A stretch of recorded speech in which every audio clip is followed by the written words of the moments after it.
Hey guys, welcome back to the show. Today we're back with Superfilm Support. Remember, you can go to superfilmsupport.com and ask me any film questions. Also, if you leave a comment asking a question, send it to Superfilm Support. It's much easier to me to keep track. This is what Roger did, and that's why we're doing this question today. So he just recently got into Chamonix 4x5, and he wants to be shooting 6x12 backs. So his question is, I want to shoot 6x12 and 6x9 roll film, landscape and architecture. Can you give me an introduction on what options of film backs I have for that and what I have to consider when shooting with roll film backs on 4x5 cameras? I'm fairly new to this. For example, what I don't get is how I would compose 6x12 or 6x9 with a roll film back attached to it. It looks like these backs do not have a ground glass. And also he asks if the Chamonix is sturdy enough to hold one of these backs. So I'm going to start with first, the Chamonix will take roll film backs, no problem. It's super sturdy. I would say out of the field cameras, it's one of the sturdiest, at least for the price point. And I've never had a problem with it moving and so on. Second of all, you never compose an image with the back attached. You compose with the normal ground glass and you remove that ground glass to attach the back. So how does this work? The Chamonix camera, and I'm speaking from the Chamonix, I know Shenhao also has this probably in a couple other manufacturers, have the ground glass etched in 1 square centimeter. So that is 10 by 12, which is 4 by 5 in centimeters. You have 10 squares and 12 squares. Actually 12, depends on if you're panoramic or landscape or portrait, sorry. So yeah, you have 10 by 12 centimeter squares, and those squares are etched also with the medium format common sizes. In the case of the Chamonix, I'm going to have a quick look right now. I would have to open the back, but it basically has like 6x9, 6x12, and some others. So that way you can see what you're going to be shooting and get an approximation. You would never probably compose super critically because there always is a bit of a slight cut on medium format backs. When you're shooting 6x7, it's never 6x7 centimeters. It's more like 56 or 53 by 65 or so. Different brands have different sizes. You want to make sure you do a couple tests before to know exactly what the size is, compare it to the etchings on your camera. But usually it's fairly good for a ballpark shot. So if you're shooting 6x12, it basically is the whole ground glass, but 6 centimeters tall. As I said, not exactly 6, maybe 53, 54 millimeters, depending on the brand. So that's how you compose on the Chamonix and some other brands that have that same exact etching. And then what you do is, like I said, you remove the ground glass, you grab your medium format rollback and you put it in and you shoot.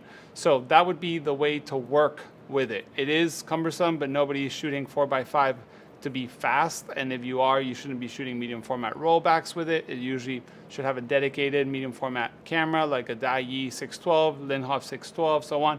But also those sometimes don't come with a ground glass to compose. So you're kind of like guessing through the viewfinder and so on. Then, what are your options for 6x12 on a Chamonix camera or 4x5 camera? I did a video a while ago, which I'm going to link up here in the link down in the description too, that I showed six different focal lengths on 4x5 and 6x12 to give you a reference. So you can watch that, should be helpful. I also show how the operation works if you're curious. And then the options you have for backs in 6x12, I'm going to start with that one, is the Horseman back, which is the one I own and I'm very happy with. It requires a unlocking to advance and then you do it to the number. It's pretty easy to load and to unload and to use. Then you have the Linhof version of it, which I think is called Rollex.